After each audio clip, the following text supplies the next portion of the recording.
DIL called me just the babysitter in front of the neighbors. So I removed her name from the $6.20 M deed and sent her a copy of the transfer notice with a note, "Ask your husband. They say a grandmother's love smells like cinnamon, or lavender, or slow-cooked stew. Mine smells like blueberries. Specifically, Charlotte's favorite, blueberry pie, thick and crusty, with just enough tart to make the sweetness sing." That morning, I wrapped the pie in a clean dish towel and carried it out like it was sacred. Because to me, it was. Charlotte loved when I baked. She'd sit on the counter, kicking her little feet and telling me about school, about her books, about how her teacher said she was brilliant for her age. I told her she got that from her grandmother. She thought I meant her other grandmother, Kelsey's mom. I didn't correct her. Paul used to like my baking, too. When he was Charlotte's age, he'd eat the crust before the filling and giggle the whole time. Back when he still had a necktie collection instead of just one blazer hanging behind the door. Back when he still called me Mama instead of Mom. Please, don't. The brunch was supposed to start at 10. It was one of those semi-casual investor mixers Kelsey threw when she wanted to impress tech people into thinking she was more laid back than she was. I'd been told, in no uncertain terms, that it was a private affair. But Charlotte had begged me to make the pie, and Paul had muttered, "I'm sure it's fine if you just stop by and say hi." So I did. When I arrived, they'd already set up the backyard like a luxury vineyard.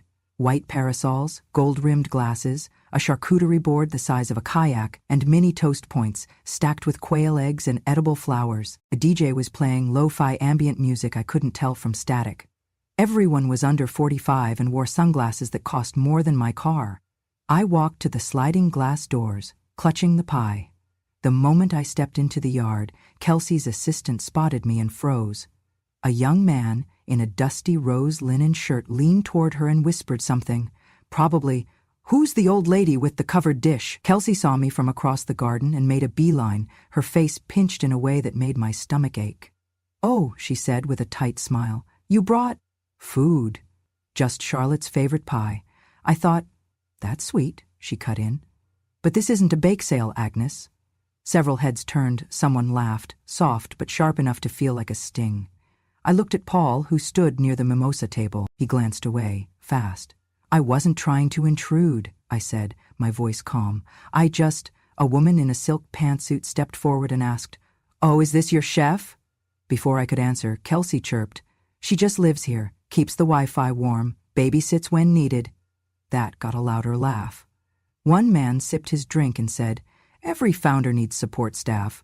I could feel my cheeks heat. The pie felt heavier. If you've ever held a peace offering, only to be mocked, gone silent when your home was used to shame you, smash that hype button. Let's amplify the quiet strength of every grandmother who built her world before anyone realized she wasn't just background noise. Charlotte came running from the garden maze, barefoot and laughing. She threw her arms around my waist. "Grandma!" I held her tight. Kelsey yanked her daughter's arm with a forced laugh. "Sweetie, we talked about boundaries. Too much attachment makes kids regress." Charlotte blinked, confused. I bent down and whispered, "It's all right, love. You go play." Kelsey took the pie from my hands like it was trash, then looked back at her assistant. "Can you, find somewhere out of sight for this?" It was then that I knew, not just suspected, knew. I wasn't family. Not to her, not in her home. Not in this space I partially paid for, slept in, baked in. I was just the babysitter. And that's when I reached into the lining of my cardigan pocket, pulled out a discreet key fob the size of a lipstick tube, and pressed the recessed button with my thumb. To anyone watching, it just looked like I was fiddling with my sweater. To the blockchain system I'd programmed months earlier, just in case, it was a command. Trigger phrase detected, just the babysitter.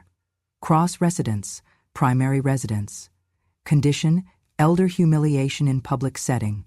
Result, activate smart deed reallocation protocol. The entire house, legally speaking, was about to shift. I left the backyard without another word. Behind me, the music swelled, and somewhere, in a quiet vault of automated legal infrastructure, a name began to disappear from the deed. It wasn't mine. People think fading from the spotlight happens all at once. It doesn't. It's not a curtain drop. It's slow erosion. You go from indispensable to available, from visionary to out of touch, from Agnes Bartlett, founding partner, to Paul's mom. You fade one syllable at a time. Long before Kelsey called me just the babysitter, I'd already been erased. Not with malice, not even with awareness. Just convenience. But let me take you back. I was 48 when I left the boardroom. I'd built and run one of the most reliable angel syndicates in Nevada. 7 companies we funded went to Series B, 3 were acquired, and one, well, that one was the seedling Kelsey thought she'd built alone. She was still in grad school when she cold emailed a firm I owned through a holding company. I remember the subject line: Reimagining Home Ownership for the Modern Millennial. The deck was a mess, buzzwords swimming in pink fonts, slogans like real estate meets feminine intuition, and charts with no sources. But something about it caught me. Not the idea, her voice. There was fire in it under all that fluff. So I called the team. "Give this one a look," I said. "She's either delusional or brilliant, possibly both. Let's find out." They laughed. I signed the check. I used one of our Blind Arms Nevada 23 holdings. Standard practice.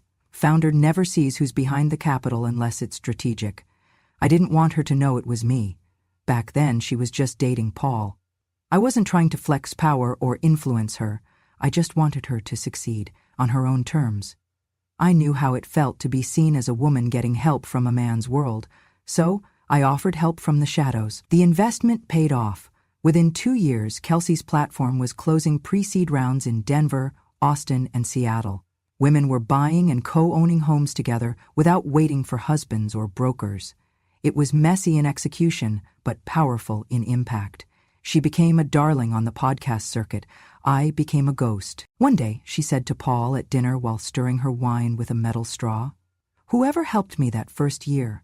Nevada 23 Holdings?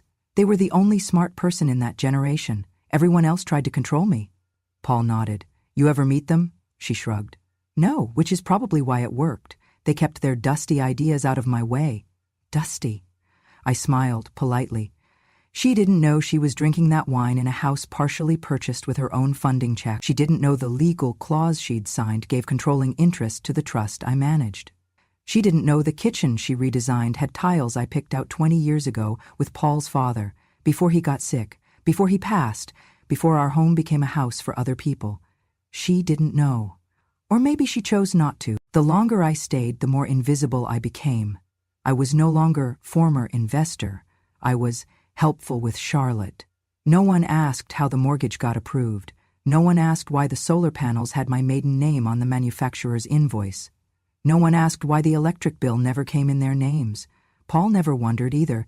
He always assumed the trust his father left covered our living costs. He never read the appendices, never asked who restructured the holdings after the 2008 crash, never asked who taught the family accountant how to handle cryptocurrency diversification. He thought it was luck. It's funny, the smarter your children get, the less they want to believe you taught them anything. But I wasn't bitter, not then. Back in 2020, when the pandemic hit, I offered to handle some of Kelsey's back-end financials while her company pivoted to virtual home tours. I did it under a new alias, Gray + Finch Consulting. Just a few emails, nothing that would tip her off. When the numbers stabilized, she posted on LinkedIn.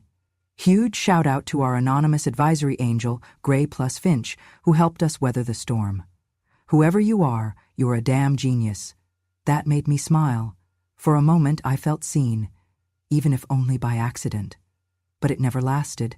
By 2022, I was no longer consulting, baking, or even invited to quarterly reviews. I was full-time furniture the day I overheard her telling Charlotte, "We don't bother Grandma with grown-up things." Something shifted. Not anger, not yet. More like a slow, sad detachment. The kind that creeps in when someone thanks everyone but you in their TED Talk and you still clap. But I never stopped documenting.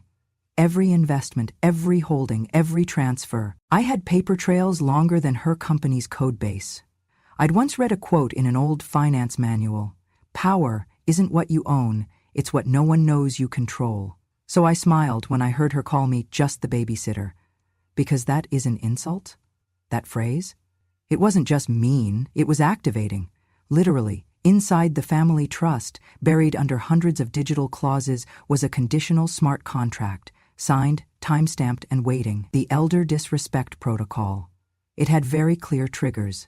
If any co-occupant of the property uses any of the following phrases in a public setting, within earshot of unrelated persons, while referring to Agnes Bartlett, just the babysitter, irrelevant, senile, the help, then the deed would initiate a temporary ownership freeze, reroute controlling interest to a successor trustee, and notify relevant parties of breach of fiduciary morality. Fancy words for, you humiliate me, you lose the keys. But I hadn't written it out of spite. I wrote it because silence, I've learned, only protects the loud, and I'd been silent for too long. There's a quiet humiliation in needing permission to run a dishwasher in your own home. A humiliation so subtle, most wouldn't notice it at all. But when you've signed the check that paid for the kitchen renovation, you notice. It started with the schedule. Kelsey had installed some kind of efficiency software that turned the house into a color-coded grid. Each resident got an account on her smart home app. Charlotte, Paul, even the cleaning lady who came on Thursdays. I was the only one not given a login. At first, I thought it was an oversight. But when I tried to use the washing machine one morning, Kelsey emerged from the hallway like she'd caught me stealing something. "Oh," she said, pausing at the laundry room door. "You didn't reserve this time block." "Reserve? Yeah. We use a shared calendar. Paul should have told you." "He didn't," I replied. She crossed her arms. "Well, I mean, it's kind of how the house works. Like a startup, everyone has their function. Yours is comfort, not control." "Comfort? Not control." I looked at the pile of Charlotte's uniforms in my arms, ones I had folded, ironed, and repaired more times than I could count.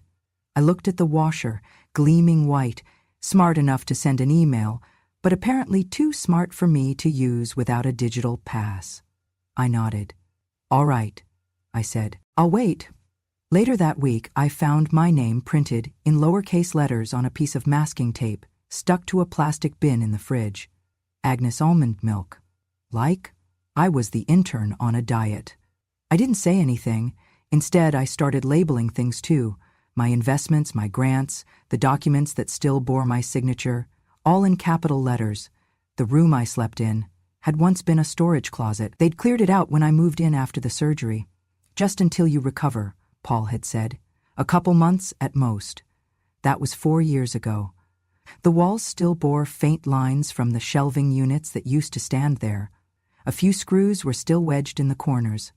There was no window, just a small vent that whirred like a dying fan. When Charlotte asked if she could sleep in my room one night, Kelsey said no. "Sweetie, it's not really a bedroom. It's a transitional space." Like I was a ghost passing through. I didn't argue. I just started keeping a flashlight under my pillow because the motion sensor lights didn't reach that far down the hallway. I learned which floorboards creaked, which kitchen cabinets I could open without waking the algorithm, which walls were thin enough to hear what they really said about me. Paul, when I brought it up, just sighed. "It's just temporary, Mom. You know how intense she can be under pressure." I used to believe that it was pressure, that if I waited long enough Kelsey would soften, Paul would remember, and I'd be allowed to exist without permission slips. But I wasn't waiting anymore, because pressure doesn't erase people. Power does, and Kelsey had power. Not just the loud CEO kind, but the quiet kind that rewrites reality. She knew how to smile at guests and shame me in private, how to make my presence look like privilege and my dignity look like drama. She once joked, at brunch, that I ran the guest suite like a retirement bunker. Everyone laughed. I laughed too. But later that night, when I tried to turn on the ceiling fan, it told me my access had expired. I asked Paul if he could reset it. He said, "Babe handles the smart stuff. I don't really mess with it." The word babe hit harder than I expected. That's what he used to call me when he was 4, unable to pronounce mommy. Now, I was the woman asking babe for permission to breathe. So I learned to stop asking.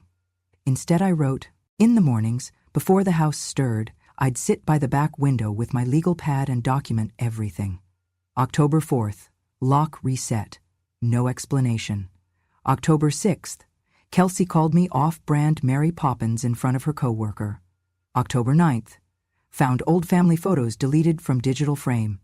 You see, when someone starts erasing you from the house, they don't start with the deed. They start with the calendar, the closet space, the Wi-Fi password. They start with your name. But I still had mine, and soon they'd remember exactly what that name still owned. The truth is, I didn't even like blockchain when it first came out. Too many bros, too much jargon, and too much noise about decentralizing power from people who'd never lived without it. But years ago, when Paul was still working in mid-level real estate and sweating through interest-only loans, I saw what was coming, not just in tech, but in people. I saw how quietly leverage changed hands, how quickly gratitude morphed into arrogance. And I decided that if they ever forgot who I was, I'd leave behind a mechanism that would remind them, legally, elegantly, irrevocably. Paul was broke when they bought this house. Not things are tight broke. I mean the kind of broke where banks don't return your calls and closing costs become fantasy. He came to me with downcast eyes, asking for a short-term float. I didn't blink. I gave him enough to secure the home, paid through a silent trust called Estuary 8, masked under a fiduciary partnership I co-owned from a Nevada entity formed in 1999. My name never appeared in the transaction, but I controlled 70% of the house from the day the ink dried. I didn't tell Paul, and certainly not Kelsey. I wanted them to build their life without feeling tethered. It was my late husband's dream that Paul would feel free, even if we helped from behind the curtain. But I knew better than to trust good intentions alone.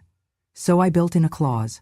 Deep inside the smart contract that governed the trust, a trigger protocol could be activated under very specific conditions. It wasn't vindictive, it was protective.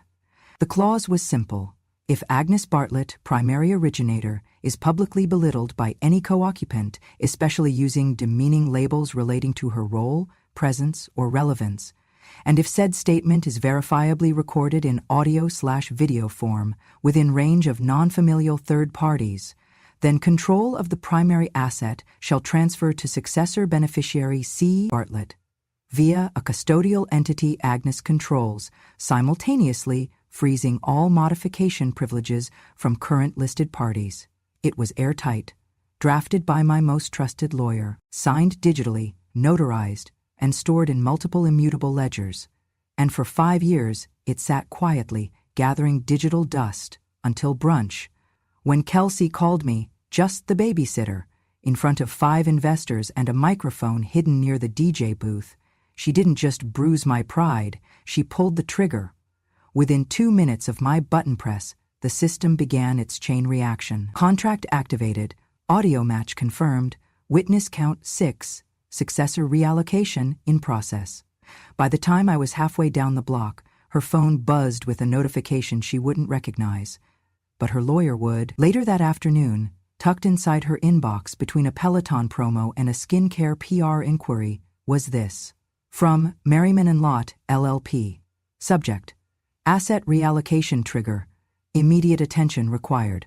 Per your recorded statement at 11:47 a.m., during the event held at 318 South Wickham, conditions for the trust reallocation trigger have been satisfied. As outlined in Exhibit 4.6a of the Housing Trust, filed under Estuary 8, control of the deed has been temporarily suspended from you and Mr. Bartlett and reassigned to successor trustee Charlotte Bartlett under legal custodianship. Please refrain from any attempts to sell, refinance, or alter property terms. All title access is now re-only, pending further review. Kelsey didn't scream, she performed. First, she tried to charm her lawyer, assuming it was a mistake. Then she blamed a data error. Then she turned on Paul, demanding answers, but Paul didn't have any, because he never read the fine print. He never knew who Estuary 8 really was. That evening he came to my room. Not to apologize, to panic. Mom, there's some mix-up with the deed. Kelsey says we're locked out of our equity. Not a mix-up, I said. A trigger. He blinked. A what? I opened the small lockbox at the foot of my bed and handed him a manila folder. Inside were the original clauses, the terms, the notarized signatures, including his, which he signed without reading, when I refinanced the roof 3 years ago. He scanned the pages, eyes growing wider. You wrote this? No, I architected it.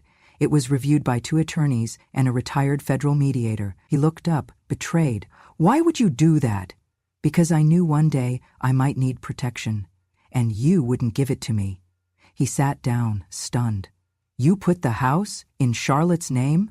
"Not directly, through a custodian. She's too young to hold title, but I'm the custodian for now." "You can't just do that." "I can. I did. You signed off." He rubbed his forehead. "Kelsey's gonna flip." "She already did." I didn't say it with malice, just certainty. I didn't raise my voice or cry or beg him to understand, because this wasn't about feelings anymore. It was about facts, ownership, boundaries.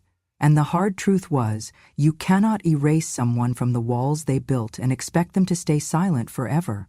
So now, Kelsey was no longer a co-owner. Paul no longer had full say, and the house they mocked me in was now under my law, my key, and Charlotte's future. The pie, after all, was just a signal. But the recipe? That was always mine. It started with the email. No explosion, no confrontation, just a polite, devastating subject line. Urgent, operating account frozen pending ethics review. Kelsey stared at it for 5 full minutes before clicking.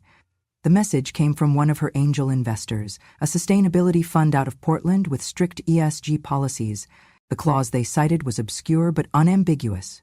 If any stakeholder or direct party to company-owned or personal assets held under executive leadership is found in breach of dignity, equity, or moral treatment of vulnerable persons, including elders, dependents, or tenants, operational funds may be suspended until compliance is restored.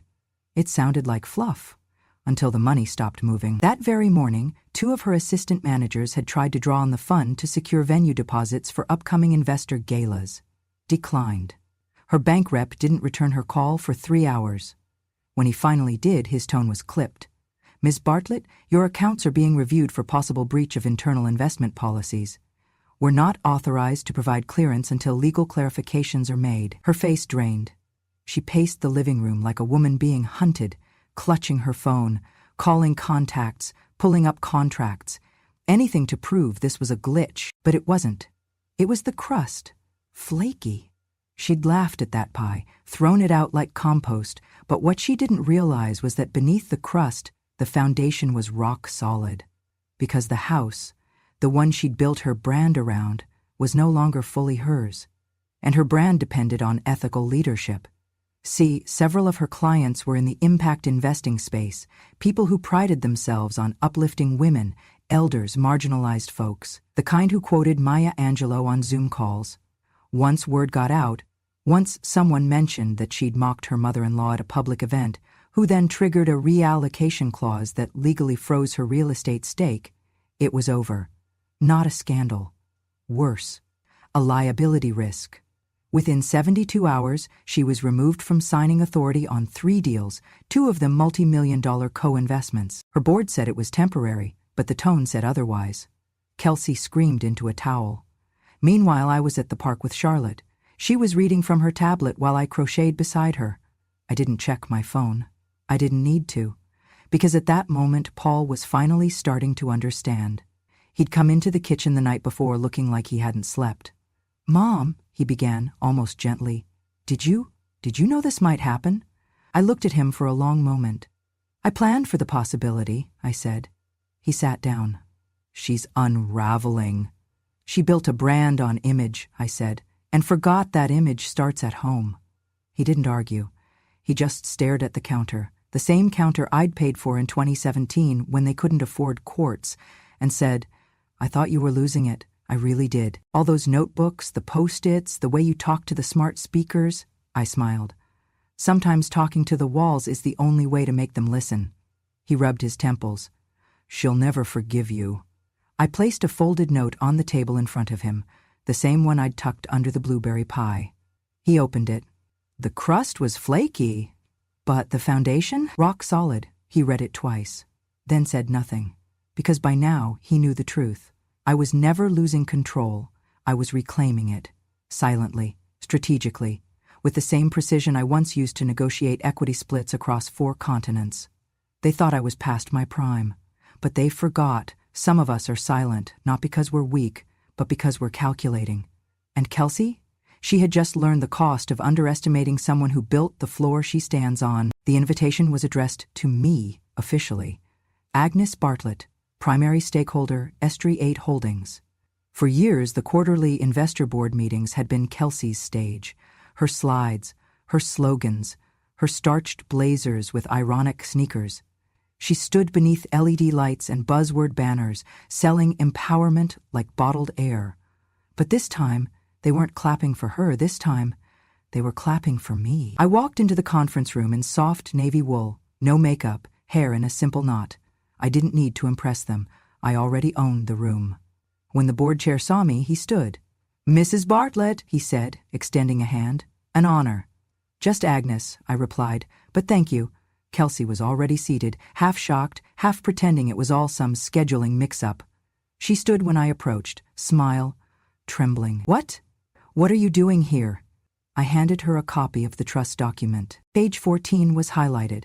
In any instance where the primary stakeholder is reactivated, all voting rights and representation revert immediately to said stakeholder. Her eyes skimmed the page like she'd never seen words before. "You're not seriously going to—" "I am," I said. "Let's not keep the board waiting." We sat. The meeting began. The agenda was supposed to include a presentation on Q3 property expansions, but after a motion from the chair, the floor was yielded to me. I rose. No slides, no gimmicks, just my voice. "They say women fade after 60, I began. "But some of us, we just go stealth." The room went still. We raise children, we build homes, we open doors for people who forget we held the keys. And when the world tells us we're just something, just the wife, just the babysitter, just the relic in the guest room, we smile, we listen, and sometimes we press a button. Someone chuckled. I didn't. Let me be clear. This isn't vengeance. It's visibility. I am not here to make a scene. I am here to reclaim my seat. And with that, I sat down. The applause wasn't loud. It was solid. The kind of applause that says, we saw, we understood, we underestimated. Kelsey, beside me, was frozen, and then, like a dam breaking, she snapped. "You embarrassed me," she hissed, her voice too sharp for the room. The chair cleared his throat. "Mr. Bartlett, please, you humiliated me," she went on, eyes wide. "I built this. I built all of this," I turned to her, calm as ever. "You erased me," I said. "I simply turned on the light." She stood up too fast, knocking over her metal water bottle. It clanged against the table. Her eyes filled with tears, but no one comforted her. Not because they hated her, but because they realized she was never the only architect. And I had always been the blueprint. She wanted it back. Of course she did. The equity, the image, the access. Not because she understood what she'd done, but because being on the outside of something she thought she owned felt like death to her. So when Kelsey requested a meeting, I agreed. We sat in a neutral co-working space downtown, glass walls all around, like some parody of transparency. She wore her media-safe look. Ivory blazer, tiny mic pinned inside the lapel, lips matte and expression tight. Paul came too, but he didn't say much. "I just want things to go back to normal," she said, hands folded, voice steady. "We've all made mistakes." "Normal?" I said. "Like when I needed permission to do my laundry?" She winced. "That was exaggerated." "It wasn't, but let's not litigate tone. You want back in." She nodded. I pulled out a slim folder. Inside was an amendment to the custodial transfer, a clause to restore partial ownership. "But there's a condition," I said. Her jaw tensed. "You will deliver a public apology," I continued, "at the next Women in Legacy Leadership Charity Gala. On stage, microphone on, minimum 60 seconds. No lawyers, no euphemisms." She stared at me. "You want to humiliate me?" "I want to humanize what you erased." She didn't answer, just reached for the folder and began flipping pages. A week later, the email went out. "Special address by Kelsey Bartlett, co-founder of Bartlett Futures, with a tribute to intergenerational mentorship and women's financial resilience." They dressed it up nice, but we both knew what it was. The night of the gala, I wore navy again. It felt lucky. I stood in the back of the ballroom as Kelsey took the stage, cheeks a little pink, jaw tight with pride and surrender. She looked out over the crowd of 500 women, executives, founders, mothers, daughters, and began, "There was a time I called my mother-in-law just the babysitter." I said it with a smile, not realizing that sometimes a smile can be a weapon. Turns out, she wasn't just the babysitter. She was the architect of my home, the mentor I never knew I had, and the founder of the very floor I built my career on. A pause. A silence so thick it held its breath. "Agnes Bartlett, thank you. I am sorry, and I will never forget you again." The applause was real. Not for her, for what had been acknowledged. Later that month, I finalized the split. Paul and Kelsey regained partial ownership, just enough to function, not enough to override. I retained custodial authority for Charlotte's future. But I wasn't done yet. I took every cent of back rent they now owed me. Yes, they were paying rent on their own house, and funneled it into something I'd been dreaming about for years. A scholarship fund. Not for Ivy League teenagers, not for influencers or app developers, for women over 50. Women who were told it was too late, who were called behind the times, who were just babysitters. The Agnes Fund launched 3 months later with an inaugural class of 22 women, all of them learning blockchain literacy, smart contracts, and financial protection strategies. I sat in on the first Zoom. One woman, a former nurse, said, "I never thought someone like me could understand crypto, but I guess if Agnes can burn her son's house down with a button, I can learn a wallet app." We all laughed. But they got it, because legacy isn't about who claps for you on stage. It's about who still stands when the lights go off.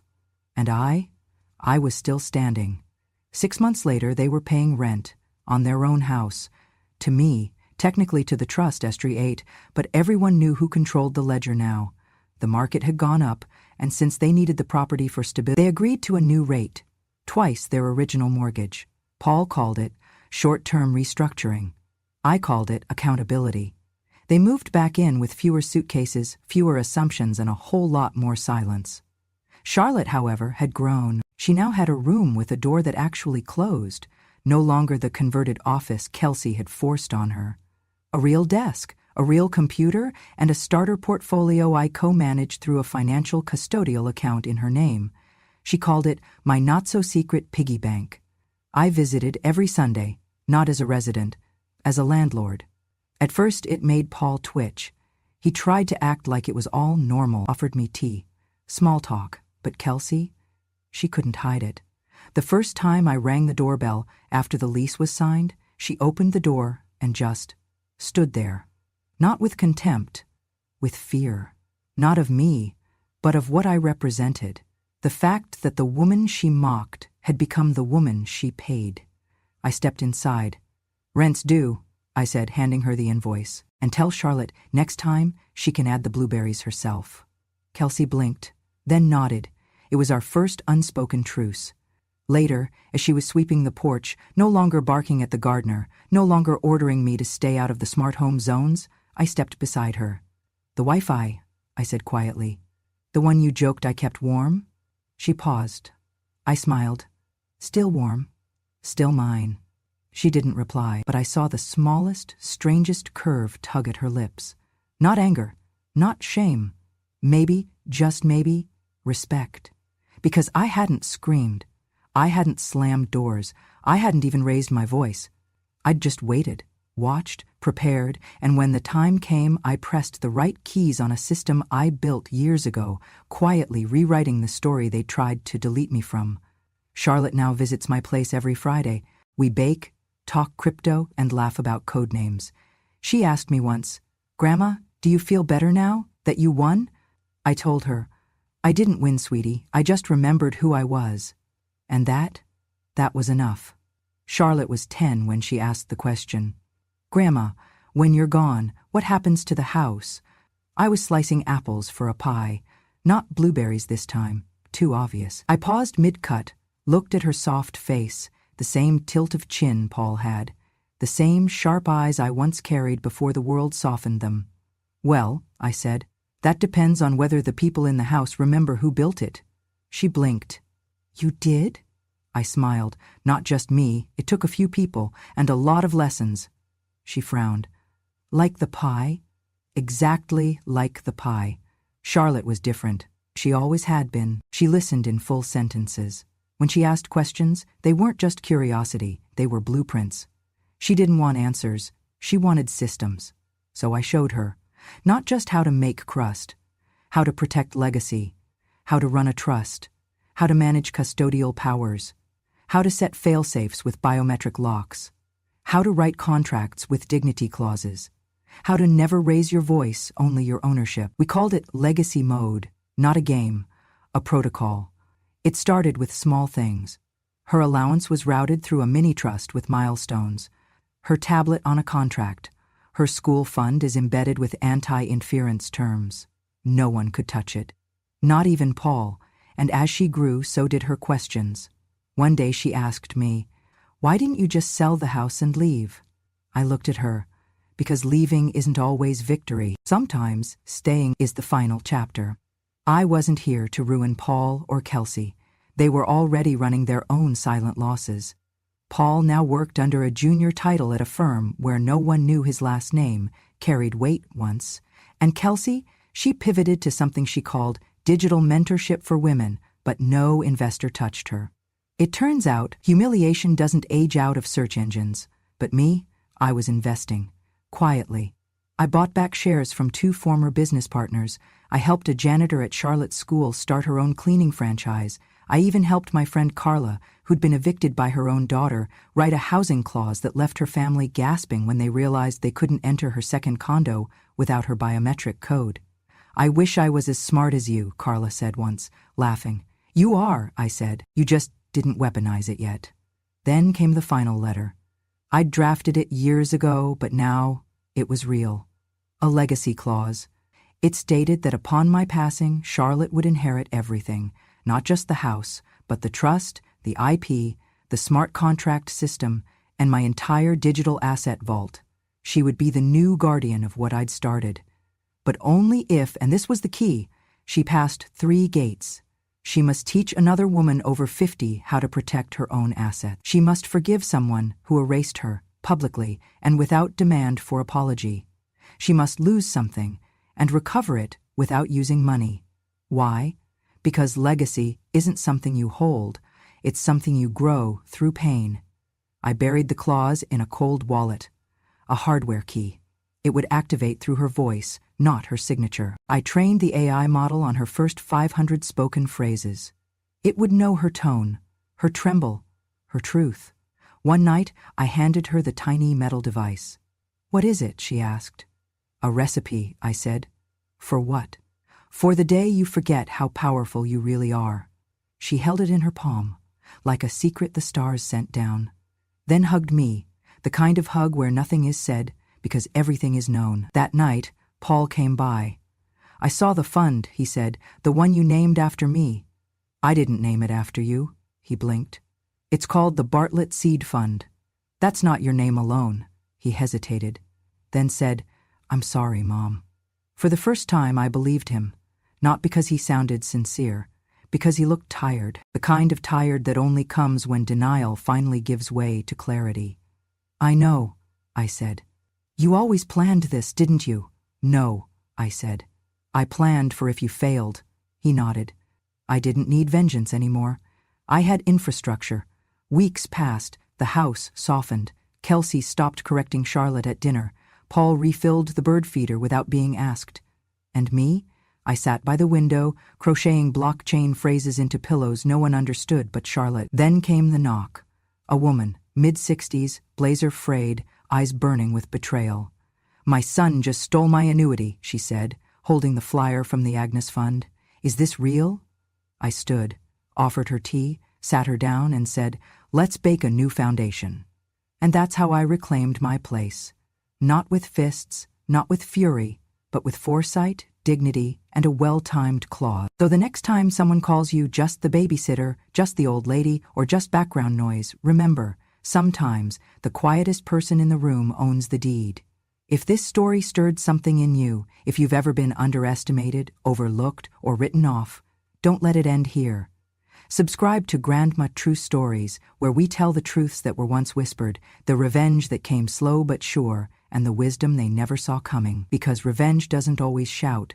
Sometimes it just smiles and hands over the invoice. Thank you for listening, and I'll see you in the next story.